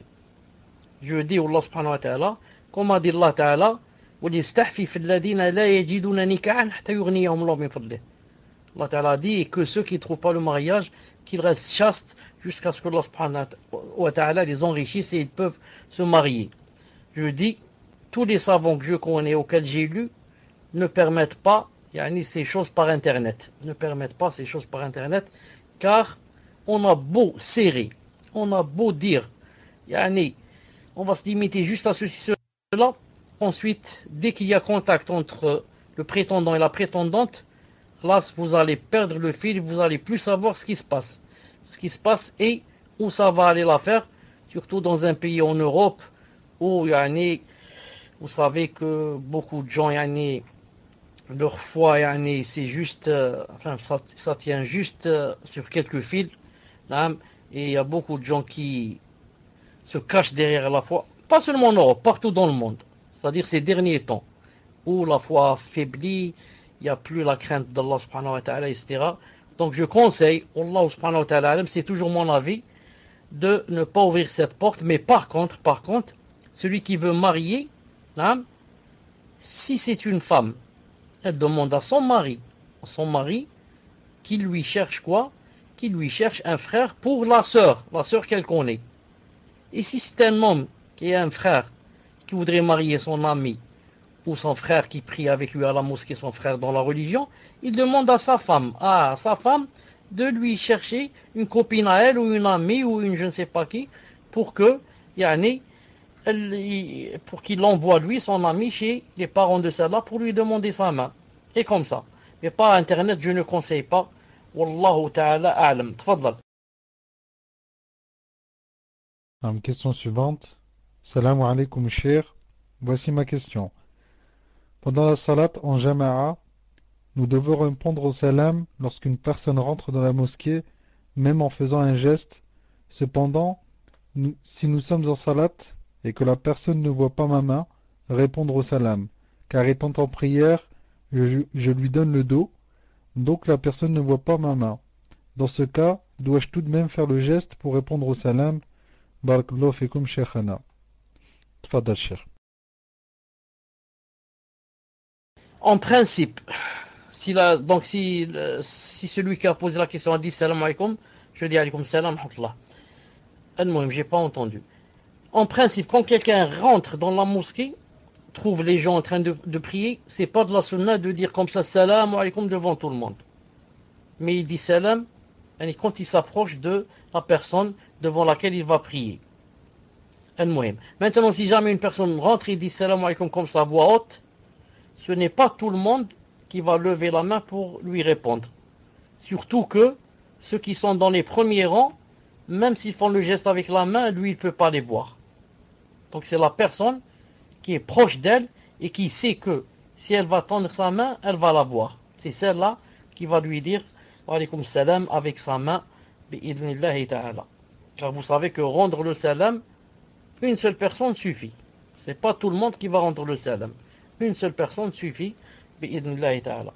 Donc ce sera la personne qui, elle est sûre que maintenant, quand elle va monter sa main comme ça, l'autre va la voir bi'idhnillahi ta'ala. Tfadlal. Alors, question suivante. Salam alaikum wa rahmatullahi, cher. Afwan. Ce vendredi en Angleterre, c'est le jubilé de la reine. Et on nous a dit de ramener des petits gâteaux et d'habiller nos enfants aux couleurs du drapeau anglais. Je sais que c'est une bid'a cher et je refuse de participer à ceci. C'est pourquoi je vais faire ni gâteau, ni vêtir mon fils de la manière qu'ils veulent. Mais j'aimerais savoir si je devrais manquer la classe à mon fils, sachant que cette absence passera en absence non autorisée, ou est-ce que je peux le laisser aller à l'école, mais sans faire ce que l'on me demande. Mais même dans ce cas-là, ils feront des choses spéciales pour célébrer les 60 ans du règne de la reine. Mon fils a 6 ans, et je suis une sœur, aidez-moi cher, que dois-je faire? Qu'Allah vous élève au plus haut des degrés du paradis, et vous préserve ainsi que vos proches de tout mal dans cette vie et dans l'au-delà. Tfadal cher. Wa alaykoum salam wa rahmatullah.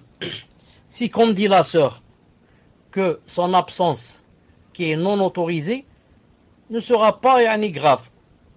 C'est pas on va lui faire des problèmes, on va lui donner un 0, ou je ne sais pas, on va le punir. Si ça va passer normalement, comme une absence ordinaire, dans ce cas, il vaut mieux qu'il n'aille pas ce jour-là. Car qu'il le veuille ou pas, il y aura de la musique, et il y aura beaucoup de choses, et il y aura je ne sais pas quoi, des gâteaux peut-être, ou il y aura de l'alcool, ou je ne sais pas quoi. Possible de lui éviter la classe ce jour-là, ce serait mieux. Ce serait mieux pour lui, pour sa aqida, pour son avenir.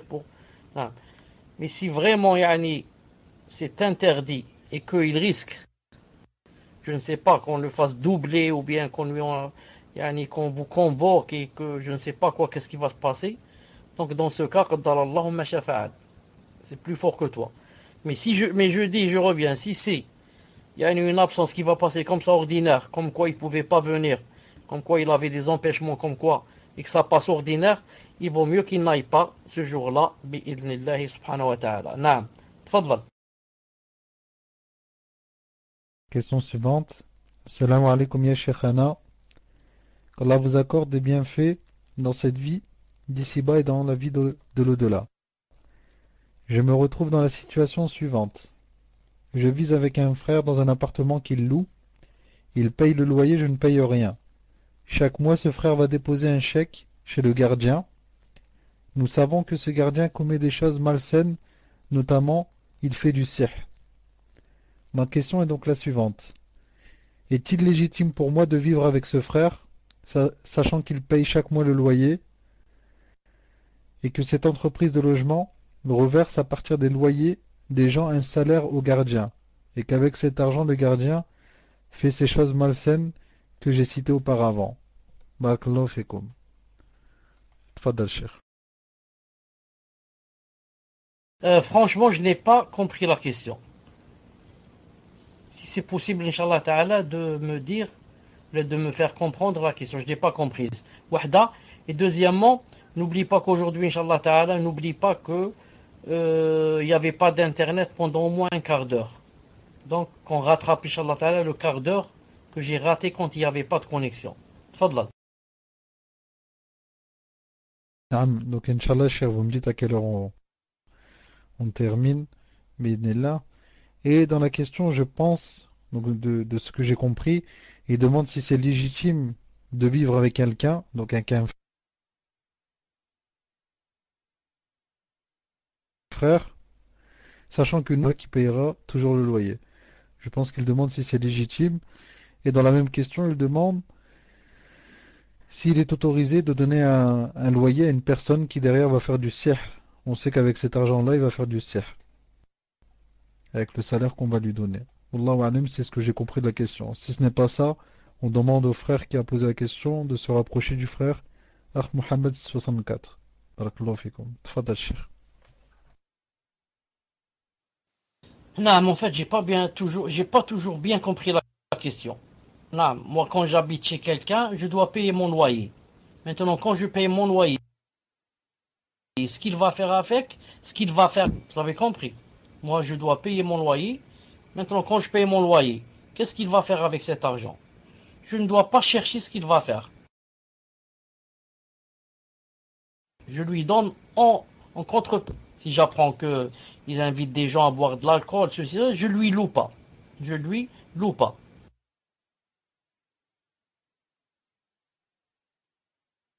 Maintenant, c'est le contraire. C'est lui qui m'a loué. Je lui donne de l'argent. Je ne sais pas. Je dois pas essayer de comprendre. L'essentiel, il m'a loué la maison, c'est tout. Non. Donc, et ensuite, la sœur vous dit, s'il nous demande une raison pour son absence, je dois donner la raison réelle ou mentir.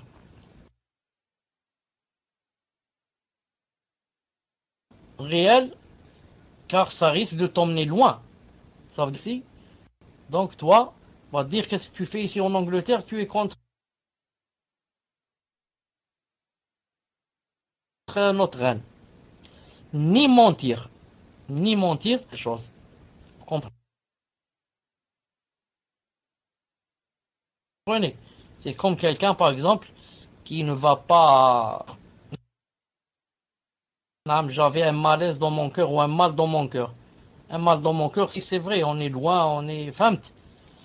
Mais j'ai pas dit que j'ai été chez le cardiologue et que il m'a dit que vous avez un mal au cœur. Mais je parle de l'autre mal. Je suis, comme a dit Allah Ta'ala, fi qulubihim marad. Allah Ta'ala a dit des hypocrites que ils avaient une maladie dans leur cœur.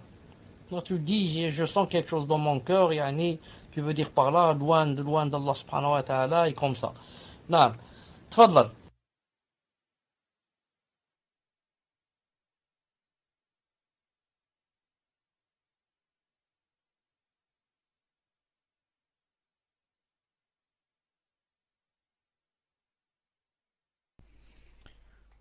Question suivante.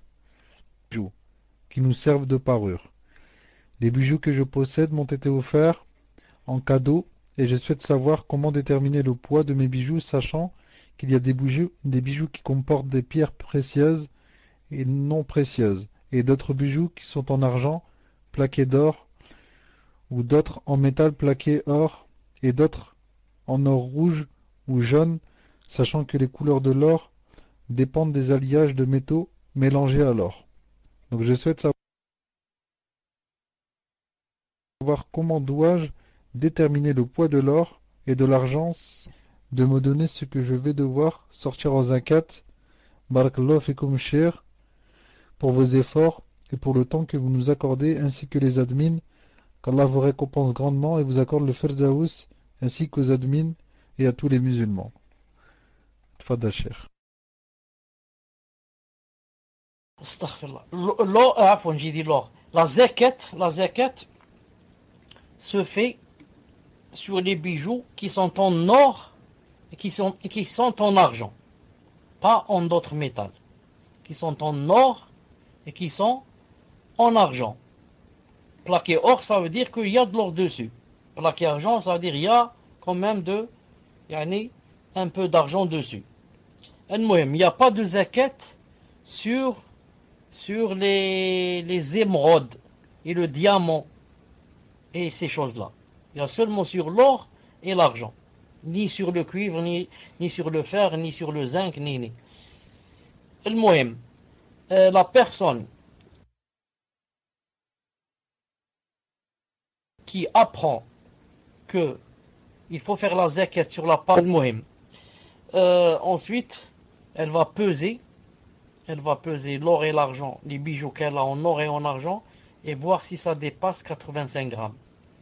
Si ça a atteint 85 grammes et plus, elle doit sortir 2,5 grammes pour tous les 100 grammes.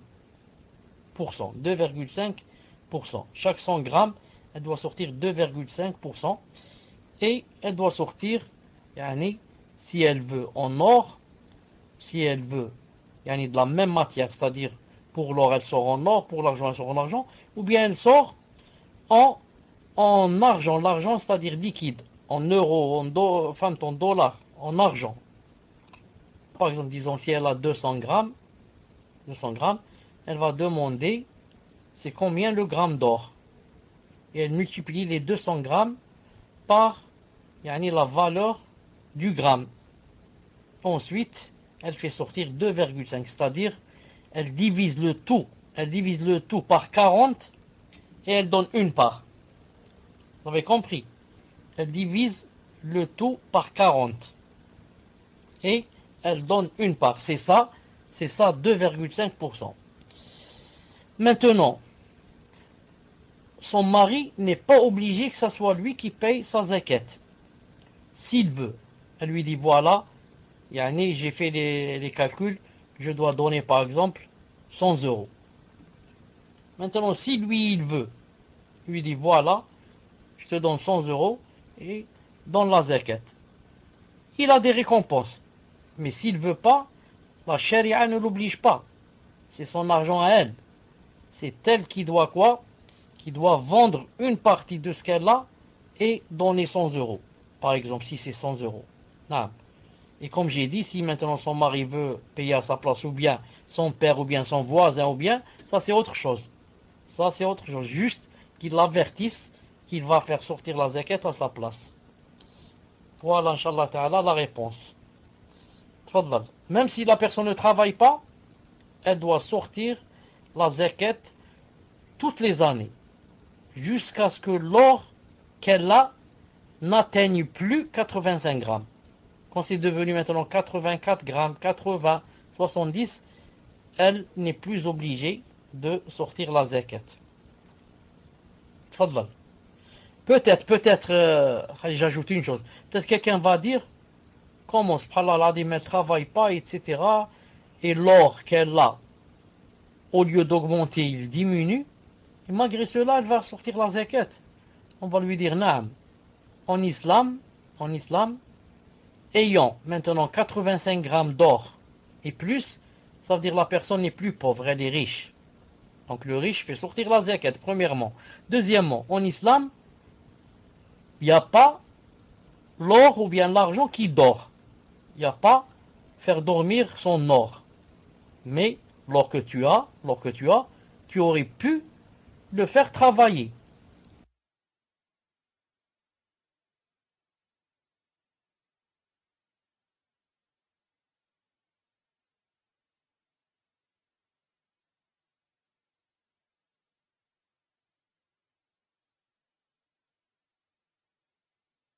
Tu aurais pu prendre ta parure que tu as et la donner. Donc tu aurais vu que peut-être, il t'aurait ramené des richesses. Donc toi maintenant, quand tu l'as gardé à la maison. Alors, question suivante. Salam alaikum. Je vais bientôt m'installer avec ma femme, Inch'Allah, et je ne souhaite pas mettre la télévision. Et elle me dit qu'elle ne rentrera pas à la maison s'il n'y a pas de télévision. J'ai peur que ça nous pose le divorce. Que faire? Tfadal Cheikh. C'est un nouveau marié ou là il est déjà marié? Donc celle-là, elle lui a dit choisis. C'est moi ou elle, ou bien tu restes tout seul. Choisis, tu te maries avec nous deux, avec moi et ma co-épouse. Choisis, tu nous prends les deux, moi et ma co-épouse, la télé, sinon, sinon on se marie pas. Subhanallah. طيب اتفضل اتفضل.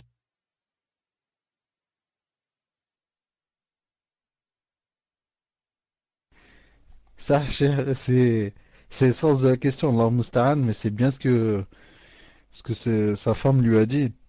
Pour moi, je comprends qu'ils sont mariés, voilà qu'ils ne vivent pas encore ensemble. Et si le frère ne ramène pas de télévision chez lui, elle lui a dit qu'elle ne vient pas à la maison. Ah, donc il demande que faire. Tfadal, cheikh.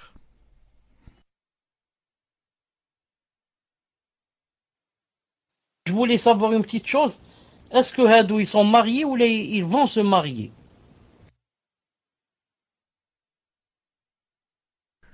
Pour moi, cher, dans sa question, je comprends qu'il est marié. Car elle dit, je vais m'installer bientôt avec ma femme. Pour moi, ma femme, ça engendre forcément que c'est qu'il est marié. Sinon, il n'aurait pas dit ma femme, il aurait dit ma future femme. Allahu alam.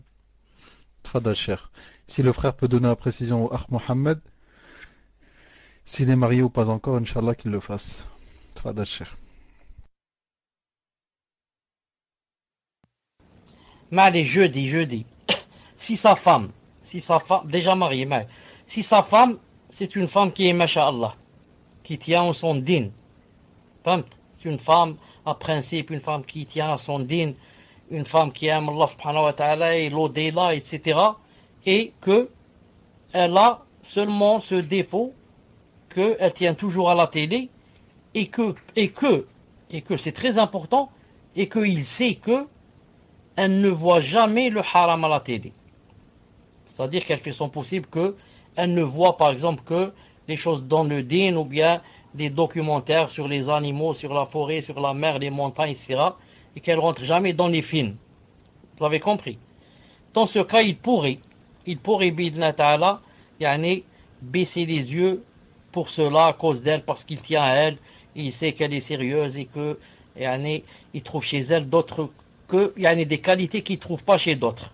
Mais à condition qu'elle ne voit de cette télé que des choses permises, permises. Mais s'il sait qu'elle voit des films de haram, et elle entend la musique, etc., dans ce cas, il lui dit, il n'y a pas de télé, quitte à divorcer. Non. Toi, tu es une femme qui écoute la musique et qui voit les danses et les films qui sont pas bien, etc. Les films où on montre des hommes et des femmes faire des choses de haram, etc. Donc, moi, il n'y a pas de haram chez moi. Si tu veux pas, reste chez toi. Reste chez toi, je vais me marier avec une autre et on divorce. On divorce à cause de la télé. Non. Vous avez compris? Donc, c'est lui qui doit décider, car c'est lui qui connaît sa femme, et nous, on ne connaît pas c'est quoi son caractère et c'est quoi ses habitudes. Tfadlal. Naam, cher. Donc, Inch'Allah, la dernière question. Et je vous demanderai de m'ouvrir rapidement votre PV. Bidnillah, cher. Donc, question suivante. Salam alaikum, cher. Je suis invité à une walima prochainement d'une sœur intime. Il y aura de la musique. Puis-je l'accompagner sans être dans la salle, de peur qu'elle soit vexée que je ne sois pas là? Comment puis-je réagir correctement en lui faisant comprendre qu'à cause de la musique, je ne serai pas présente? Barakallahu fikum. Tfadal, cher. Est-ce que tu peux reprendre la question, Barakallahu fik? Ensuite, pour ton PV, c'est le tien qui est fermé. Hein? C'est bon, cher, je l'ai ouvert. Mais je vous répète la question. Assalamu alaikum, cher. Je suis invité à une walima prochainement d'une sœur intime et il y aura de la musique. Puis-je l'accompagner sans être dans la salle, de peur qu'elle soit vexée que je ne sois pas là? Comment puis-je réagir en lui faisant comprendre qu'à cause de la musique, je ne serai pas présente? Barakallahu fikum. Tfadal, cher. Taïeb, qu'est-ce qu'elle veut dire par puis-je l'accompagner sans être présent dans la salle? L'accompagner où? Est-ce que c'est possible que tu me fasses comprendre ça? Je pense jusqu'à l'entrée de la salle. L'accompagner jusqu'à l'entrée de la salle, puis partir. Wallahu a'lam. Tfadal, cher. Naam, bien sûr qu'elle peut faire ça, bi'idhnillahi ta'ala. Car ce qui est haram, c'est pas le mariage, c'est la musique qu'elle a fait. Vous avez compris? Donc, il faut être intelligent et savoir comment grouper entre deux choses. Grouper entre ne pas lui gâcher son mariage, naam, ne pas rompre les liens avec qui se trouve dans la salle. Et moi, alhamdoulilah, je ne suis pas rentré dans la salle où il y a la musique. Je l'accompagne jusqu'à là où il y a la salle et je lui dis, tu sais bien que je n'assiste pas quand il y a la musique. Donc, ce qui m'empêche, ce qui me force à te quitter maintenant, c'est pas à cause de toi. Tu sais bien, tu connais mes principes et que quand il y a la musique, on ne doit pas obéir à une créature pour désobéir au créateur. Donc tu m'excuses ma soeur et bon courage, bonne fête, puisse Allah subhanahu wa ta'ala te rendre la plus heureuse. Voilà comment Inch'Allah ta'ala elle doit faire. Naam. Taïb, on vous demande comment distinguer le poids de l'or seul et de l'argent seul dans d'autres métaux et pierres inclus dans le bijou, etc. Naam. Ça c'est très difficile. La sœur, ce qu'elle doit faire, c'est, si elle est mariée, de prendre son or dans un sachet et d'aller chez un bijoutier avec son mari. Si elle n'est pas mariée, elle part avec son frère ou bien son père. On lui dit, on part chez le bijoutier ou bien je ne sais pas comment il s'appelle, le joaillier ou quelque chose comme ça, et il lui pèse ce qu'il faut, etc. Quitte à le payer. 5 euros, 10 euros, je ne sais pas combien, et elle reste devant lui bien sûr. Il y a un homme avec elle, et surtout si c'est un musulman. Et il pèse, c'est ça son travail. C'est lui qui peut te dire telle chose combien qu'elle pèse, et il te fait un calcul vite, et tu le payes, bi'idnillah subhanahu wa ta'ala. Voilà, inshallah ta'ala, pour le cours d'aujourd'hui, bi'idnillah ta'ala. Attendez, je vais vous montrer quelqu'un que ça fait longtemps que vous l'avez pas vu. Comment qu'on fait ici? Si ça marche dans la caméra, je vais vous montrer quelque chose. Comment qu'on va faire? MyCam, ça, vous me dites, Muslim, si mon ami apparaît ou non.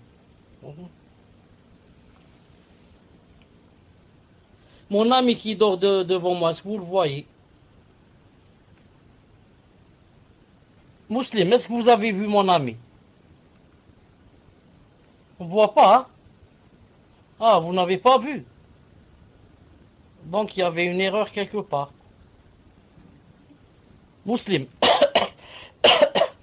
Muslim, est-ce que vous avez vu quelque chose ou pas?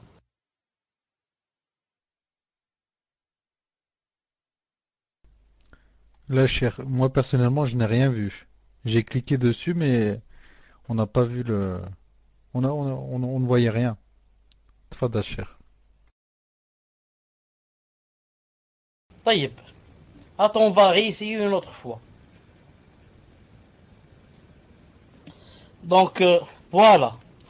Donc, celle-là, c'est une vraie chatte. Hein? Je ne l'ai pas ramenée du zoo. C'est une vraie, Inch'Allah Ta'ala. Elle n'a rien à voir avec Catherine. Voilà. Ça, c'est une vraie. Donc, Inch'Allah Ta'ala, c'était... Non, elle ne la connaît pas. Donc, Inch'Allah Ta'ala, c'était la fin du cours. On va se rencontrer, Inch'Allah Ta'ala, Yom al-Sabt. Samedi, bi'idnillahi Ta'ala. Dans le cours de Riyad Salihin. سبحانك اللهم وبحمدك أشهد أن لا إله إلا أنت أستغفرك وأتوب إليك السلام عليكم ورحمة الله وبركاته